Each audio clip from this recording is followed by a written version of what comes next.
Nous voilà arrivés dans ce lieu absolument magnifique des Cartieri.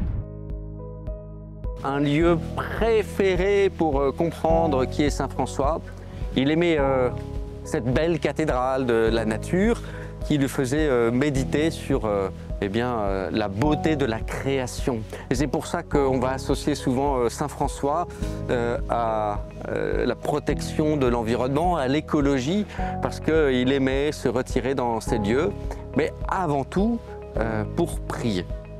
Il y a quelque chose de tout à fait fondamental si l'on veut comprendre la prédication de Saint François qui a été sur les routes, qui allait un peu partout dans chacun des villages des alentours d'Assise. On a une trace de Saint François, mais si l'on y regarde de plus près, on découvrira aussi un certain nombre de lieux où il s'y reposait non pas pour seulement dormir, mais vraiment pour prendre de longues heures de prière.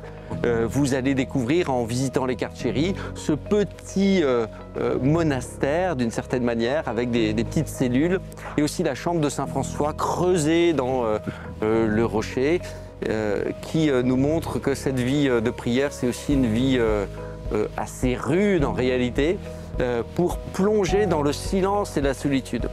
Il y a dans le silence et la solitude quelque chose qui nous est donné que l'effervescence de la vie ne pourra jamais nous donner. L'intériorité, c'est le lieu où l'on creuse, où on est habité par la parole de Dieu et c'est ce qui va nous faire nous déployer véritablement dans le monde dans lequel nous sommes envoyés.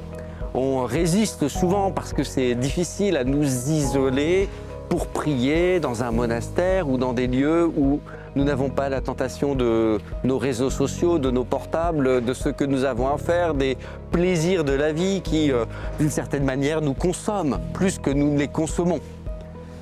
Les Cartieri, c'est la manifestation que dans la vie quotidienne de Saint François, il aimait à se retirer et de passer de longues heures, des jours entiers, simplement pour prier. La fécondité de nos vies n'est pas dans le nombre de choses que l'on va faire et le nombre d'expériences, c'est dans la qualité de la relation que nous avons avec Dieu que nous pourrons avoir une qualité de relation avec les autres. Alors dans ce lieu des Cartieri, demandons l'esprit de prière et le peut-être plus grand courage qu'il nous faut dans notre vie, le courage de s'arrêter pour prier, pour nourrir la relation avec Dieu, pour nourrir notre relation avec celui qui nous a créés et qui nous a tout donné. Demandons la grâce de sentir à quel point le Seigneur nous appelle à ce silence, à cette intériorité, à cette compréhension et cette méditation de la parole de Dieu pour que notre vie soit véritablement féconde. Merci d'avoir écouté jusqu'au bout. On se retrouve sur les réseaux sociaux pour suivre l'aventure ensemble. Kristen Lille, la pasto jeune du diocèse.